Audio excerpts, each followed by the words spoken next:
Hello, welcome back to youtube.com, specifically this channel. It's been a minute. Um, Life kind of just kept happening for a while, not even necessarily bad stuff. I just didn't find time to sit down and film for quite a few weeks, but I'm back. I'm back.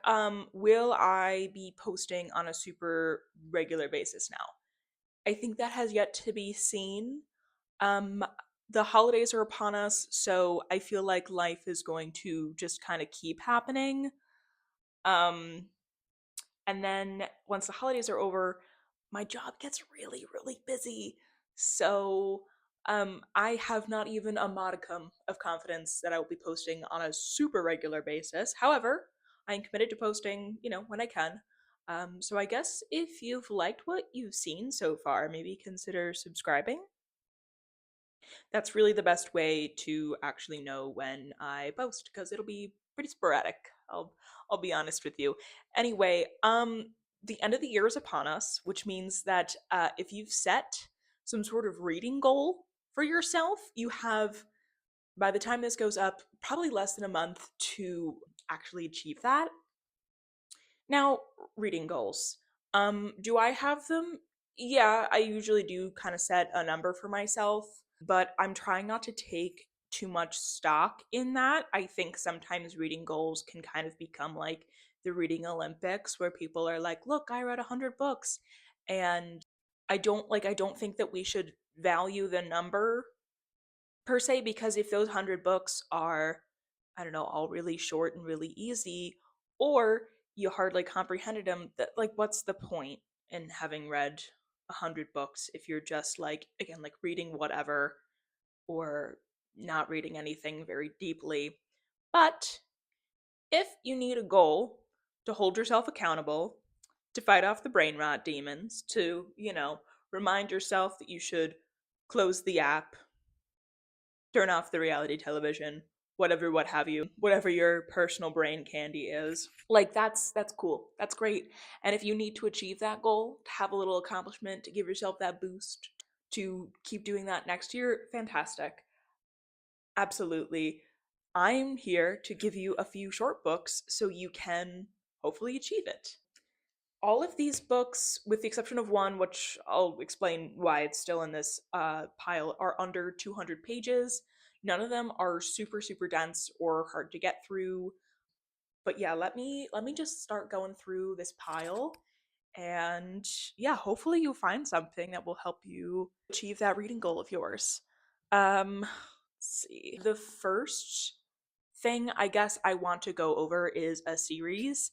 And so I have three books here that are all viable options that are all under 200 pages. And that is On the Calculation of Volume by Solvej Balle. If you're Danish or know how to speak Danish, like, feel free to let me know how much I butchered that in the comments. But anyway, this is translated from the Danish by Barbara Havland. So is the second book, but the third book is translated by Sophia Hersey Smith and Jennifer Russell. So, this little series is about a woman named Tara who is stuck in a time loop.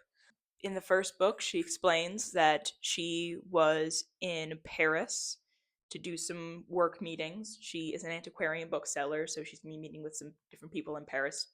I think maybe to procure some more wares for her, for her shop to sell. And things are going fine. She's meeting up with the people she knows there. Cool, whatever. She wakes up on the morning of what is supposed to be November 19th, and she goes down to breakfast, and things are eerily similar to the way they were the day before. And maybe a hotel doesn't have like a ton of turnover day to day. Maybe someone forgot to put out the new newspapers. Maybe the news is running a story again today because they believe it's important enough to run 2 days in a row. Yeah, whatever. And then she notices the same guy drop his napkin for the second day in a row at the exact same time, and she's like, whoa, whoa, whoa, whoa. Come to find out, she's just living November 18th again. So the first book, that's the second one. The covers all look so similar, it's hard to tell. Um, the first book follows Tara through her first year of November 18th. This is a lot less kind of like plotful and actiony than other kind of time loop media that I have seen.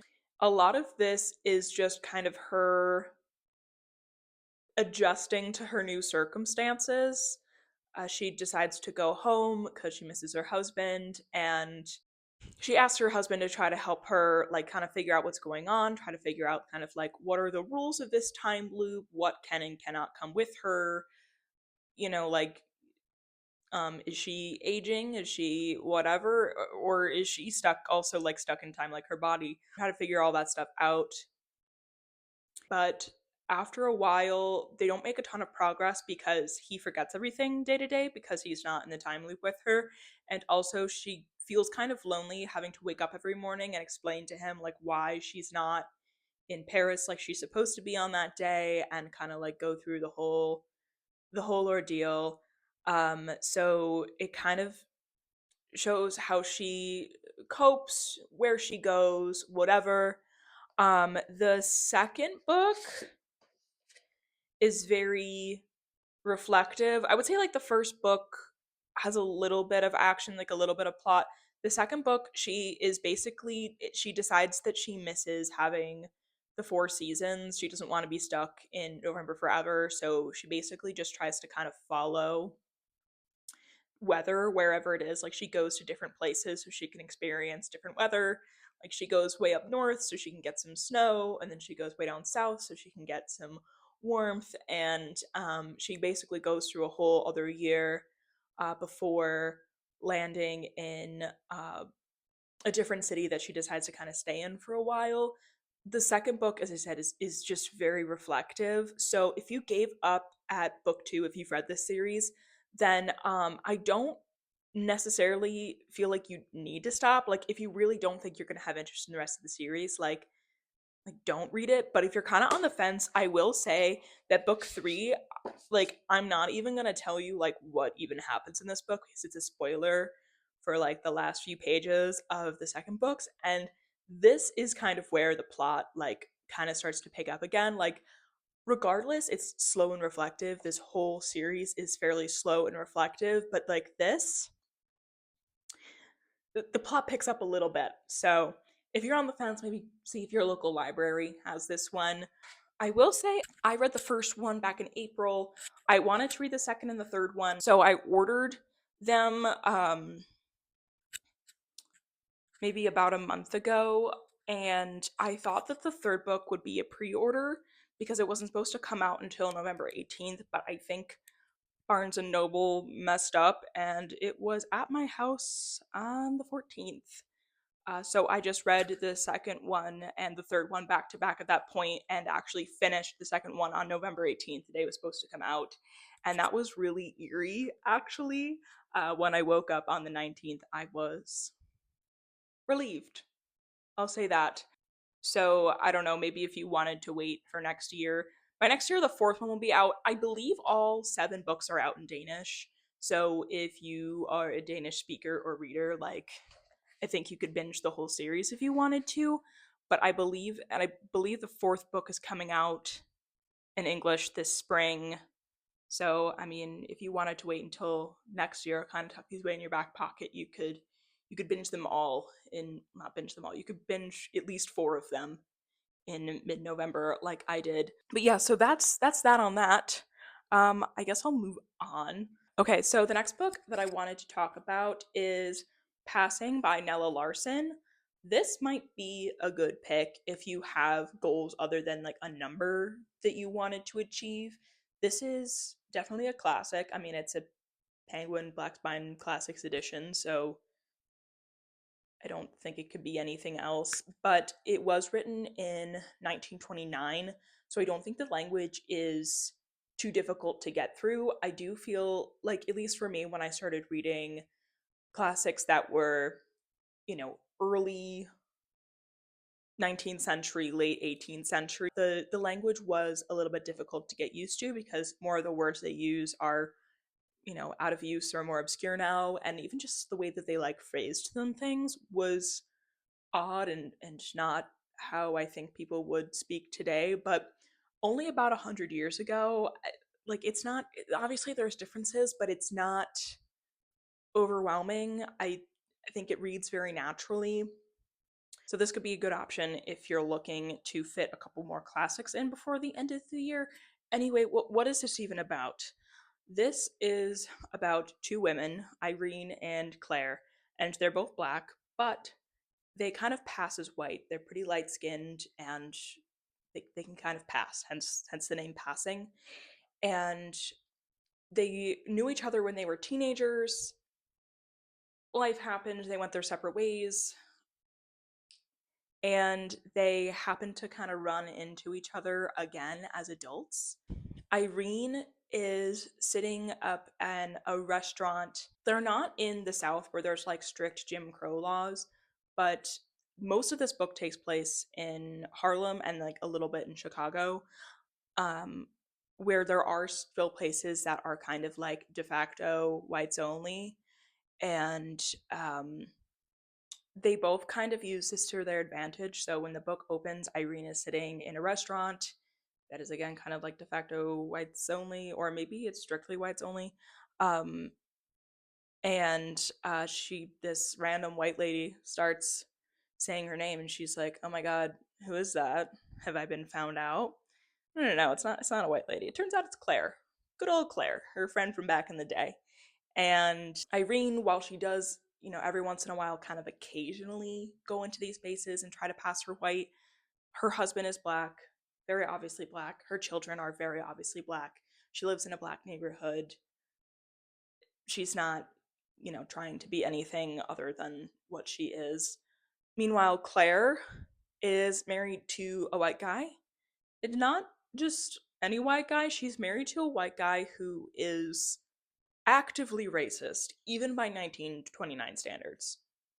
And while this means she has to really hide her identity, she is kind of fully integrated herself into the white community. She's kind of in incognito mode.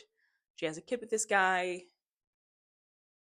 friends with all of his social circle, whatever. So they kind of meet up and they form this really intense friendship because they kind of like both have something that the other doesn't.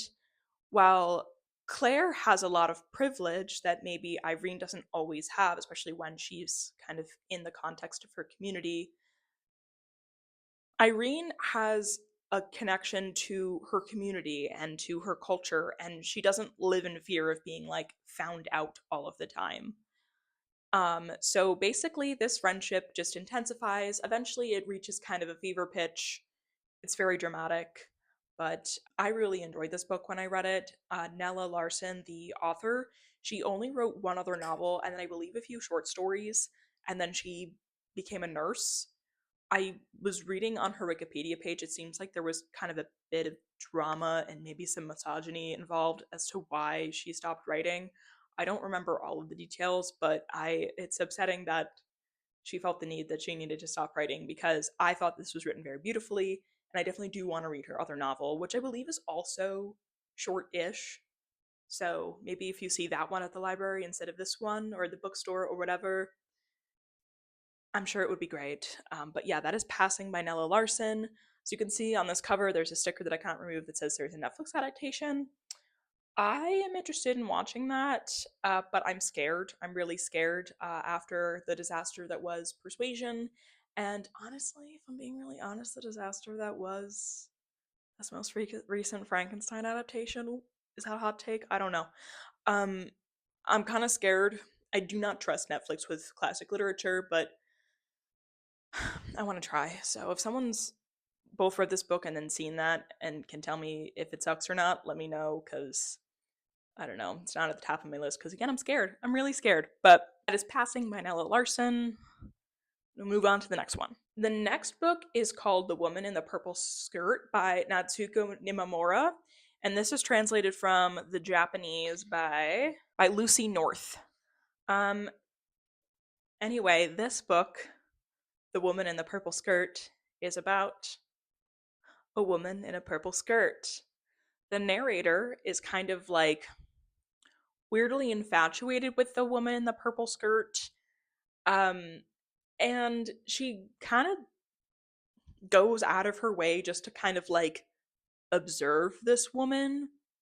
Like she really is just fascinated by all of the little ways in which she exists and moves around the city that they both live in. And the narrator does eventually wind up, I believe, getting a job so she can better kind of like look at and observe the woman in the purple skirt. This doesn't really seem to be in a way that's like malicious or sinister, but I mean, like, if this were to like, if I were to find out that someone was um observing me like this, I certainly would be creeped out. This is the one book in this little pile that's over 200 pages, barely. I think it's like it's less than 220. It's like 200 teen something. And I'll show you why I still put it on this list. I think I read this book in about 24 hours. Like, I started it one night and then I finished it the next afternoon. But yeah, the margins are huge. Huge. So, um, yeah, you can finish this fairly quickly.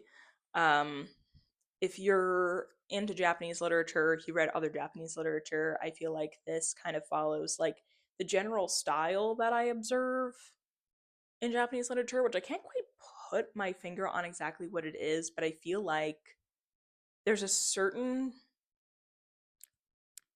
there's a certain way the Japanese writers kind of like describe things that feel similar to me. If someone can tell me like what I'm observing, that would be really cool. If you enjoyed other Japanese literature, if you like a story about an obsessed woman, maybe a messy obsessed woman, this is probably one worth checking out. And yeah, so that is The Woman in the Purple Skirt. The next book that I want to talk about is Annie John by Jamaica Kincaid. This is about a girl named Annie who is growing up on Antigua and Barbuda fame. And it basically just kind of follows her life. The author herself grew up in Antigua. I don't know if this is meant to be in any way based on her life or the life of anyone that she knew. I think, as far as I know, is very much entirely fictional, but it basically just follows the life of this girl from, kind of like preteen years to her teenage years when she's getting ready to go off into the world and, make her own life. But the reason I liked this book and I would recommend this book is because I feel like she wrote about girlhood. People throw around the word girlhood a lot these days, but she described girlhood so well. There are particular ways that kind of groups of girls like interact with each other that she very, in my opinion, accurately captured in this book, that made me like come back to memories that had not surfaced in a really long time. Just, I can't even really quite describe like what these things are. They're just such little things and like little moments that happen within groups of girls when they're all talking to each other or playing or whatever, that just felt so raw and so real. I think she really captured the essence of what it feels like to be a little girl growing up in the world.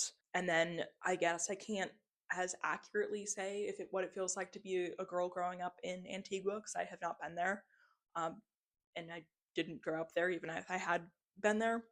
But again, this just follows Annie. Annie is a very smart girl. she's really good at school, and it kind of just like tracks how she changes and her relationship to school and to her parents and to the other kids, and all of that stuff changes throughout her adolescence. And I just thought it was very tender and thoughtful, and I definitely would recommend this to anyone. Yeah, so that is Annie John by Jamaica Kincaid. Next, I want to talk about Discontent by Beatriz Serrano. This is a very recent read for me. I literally finished this like 48 hours ago. Less than 48 hours ago, actually. Um, so God knows if this will withstand the test of time, but at least for now, I enjoyed it enough to recommend it. Okay, I forgot to say the translator. Sorry. It's translated by Marife Lethem. He said I'm trying to be very consistent with that, so yes. Anyway, what is this about? This is about a 32-year-old woman who is kind of the creative type. She's always had a little bit of a flair for, the artistic. Even if it's not making it, she really enjoys art, film, literature, etc. And what is she doing with all of this kind of like artistic and creative energy in her? She is working for a marketing firm. She's one of the creatives in the marketing firm, but this is not very fulfilling at all. When she decided to take this job kind of after college, she kind of figured like, okay, like I'll work this job for a little bit until I can kind of figure out what's next, cuz like this can't be it. This can't be all that I'm doing. She kind of hoped that at some point something would happen, some stroke of luck would happen, and she would get to kind of like focus on the things that feel more fulfilling to her. That does not happen. And at this point, again, she's 32 and she is barely scraping by. She is basically phoning it in every day at work. She's just kind of like taking the easiest route. She's doing a bit of plagiarism to avoid having to do much work. She's kind of sitting in her office and like secretly watching YouTube and taking tranquilizer pills.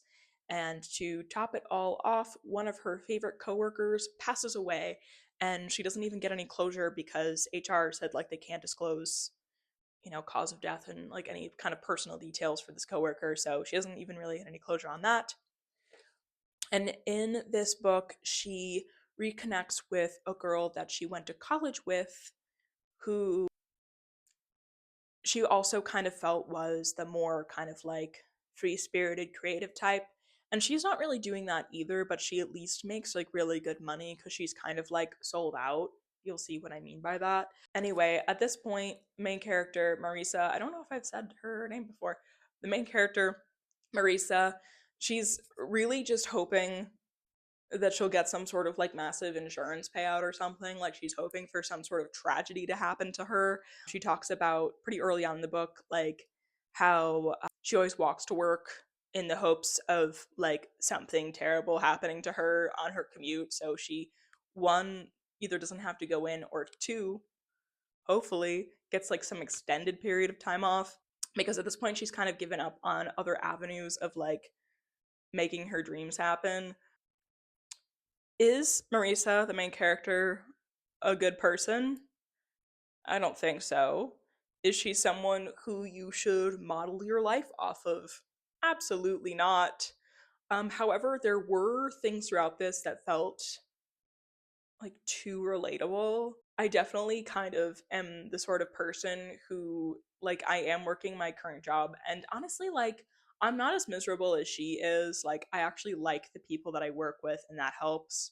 And I do think that the work I'm doing is much more meaningful than marketing. However, like, I do sometimes like fantasize about like hitting the lottery and being able to just like kind of stay home and read books all day, and maybe get into painting, and maybe get into, doing more writing myself, and, getting to travel and see places and do things that I just don't have time, energy, or money for on a super regular basis now. I have not yet stooped as low as hoping for, you know, some sort of like major disaster to happen to myself, but I'm not 32 yet, so I don't know. But anyway, this is, I would definitely recommend if you like a book about a kind of messy, sort of morally gray woman. I would definitely recommend this to fans of like My Rest and Relaxation by Otessa Moshfegh, or fans of The New Me by Haley Butler or Hallie Butler. I've never figured out which one it is. Books about a woman battling the forces of, I don't know, just kind of like malaise. Um, but yeah, so that is Discontent by Beatriz Serrano. Lastly, this is the only book in the pile that I have talked about previously on my channel, I'm pretty sure. And I wanted to just talk about this again because this is less than 100 pages. I'm pretty sure I read this in an evening after work one night. So if you're getting down to the wire and you really need something, if you're not getting down to the wire, you can get this in editions that have more than just this story in it. So maybe that's a route for you to go down if, I don't know, you're just looking at this video for recommendations generally and not necessarily recommendations for things you can like read super quick. But anyway, what is this? This is a chess story by Stefan Zweig, translated from the German by Peter Gay. And this is about chess. More so, it's about the people on this boat. So, one of the people on this boat that everyone is kind of stuck on, that is the setting for this book, is a chess prodigy who is kind of on a world tour showing off his chess, and some other chess enthusiasts who want to play a game with him. And he's like, hey, listen, if you want to play a game with me, you have to pay because right now I'm kind of on a world tour. This is my job. You got to pay. So, fortunately, one of the chess enthusiasts has a lot of, money to burn. So he's like, sure, we'll play a game with you. So they decide to do 2 against 1 because they know that, like, they're just regular guys. They're not going to be any match for this, like, prodigy. And they're getting absolutely just destroyed by this guy when a third guy comes up and is like, oh, hey, you should do this, you should do that. And the suggestions are actually like really good. So they're like, who's this mystery chess guy? And so they kind of start talking to him and learn the story of how he became so good at chess. And it is upsetting, it is disturbing. This is the sort of book when I first started reading it, I was like, yes, I want to get into chess. And then by the time like the third mystery guy was done telling his story, I was like, and by the time the book was done, I was like, I don't know if I necessarily feel the same urge to start playing chess again. But this is a great book, short and snappy, but impactful. And again, I would definitely consider this a classic. So if you have goals, about like reading more classics this year, this is definitely something that would fulfill that. I don't think there's anyone who would deny that Stefan Zweig is not a classic author. But yeah, this is a chess story by Stefan Zweig. And I think that's all for today. I hope you enjoyed this video, and I hope you achieve all of your reading goals. Okay, goodbye.